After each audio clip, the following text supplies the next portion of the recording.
Bullpen doesn't necessarily appear to be a primary focus, at least externally, for the Dodgers, but they continue to be connected to Mason Miller and Tanner Scott.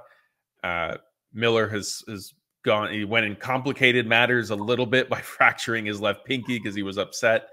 The cost for him was high anyway, and I don't know. Like there wasn't, I don't think, much belief or anticipation that the A's would trade him at this deadline. Marlins certainly appear open for business. Is there a Tanner Scott trade, do you think, in the Dodgers' future? Yeah, I wouldn't mind seeing that.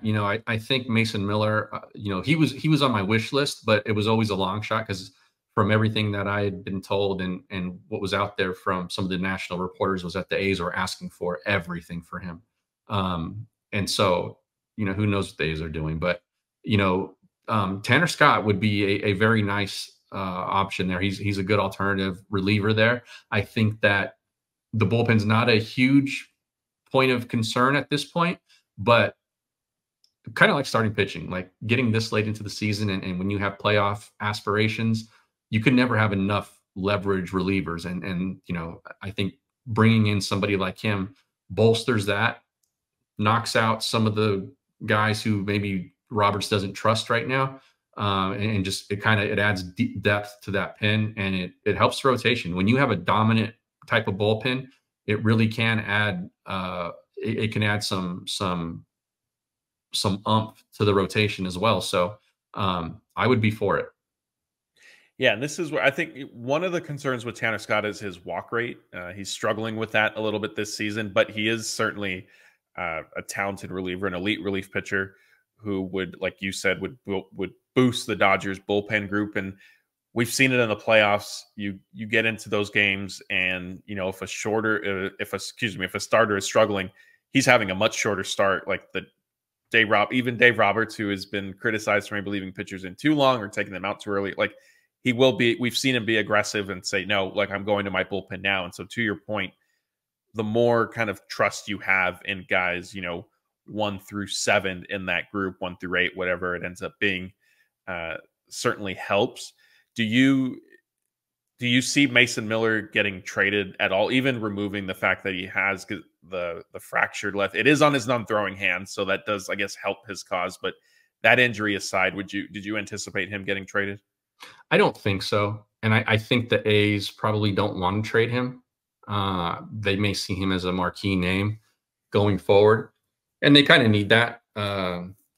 They're not in a great situation with their fan base, so they sort of need guys that the fans like. And I think that's probably why they were really asking for so much for him. He's got team control left, and his value isn't going to go anywhere. I don't think so. I think that they're probably fine holding him back and maybe making that play later on down the road with him. Yeah, I agree. And I think, they need to have somebody to lure all the fans to their AAA stadium that they're going to be playing in. And then if and when they make it to Vegas, maybe in a couple of years, Mason Miller is still on their team. He'll be gone by the time they get to Vegas. Real quick with Tanner Scott, then, do you feel, considering what has happened on the starting pitching front, Zach Eflin was traded to the Orioles, which maybe takes them out of the Crochet and Screwball market. I think they still have the prospects if they choose to go down that route. But considering the uncertainty with Crochet and the uncertainty with Screwball, if he's truly available, is there a scenario, like how likely would you say that maybe Andrew Friedman and the Dodgers potentially pivot to, okay, we're not necessarily going to go after an elite starting pitcher because there aren't very many of them available, basically, and then Crochet went through the wrench and everything. Yeah, he kind of took himself off the market. And so now we're going to focus on maybe a dominant reliever like Tanner Scott. Is that how likely would you say that possibility is? I have always been in the camp for this team that they go and bolster even bullpens that have been really good, at least in run prevention numbers. Look, we've seen the Giants do it twice. We've seen the Royals do it. We've seen the Rays get to the World Series, and all of those teams were sort of built on a starting pitcher, get us through 5 innings and keep it competitive, and then we are going to shut down the other team for 4 innings. And they've done that with just absolutely dominant relievers. Um, and that's why playoff baseball is such a different beast than the regular season. The roster construction there is very different.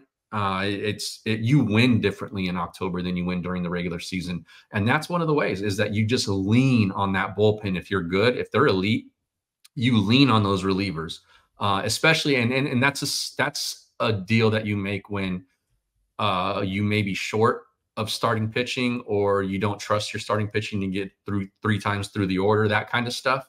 And so we've seen, those teams just ride their relievers into playoff success. The Dodgers are a better team than I think any of those teams were.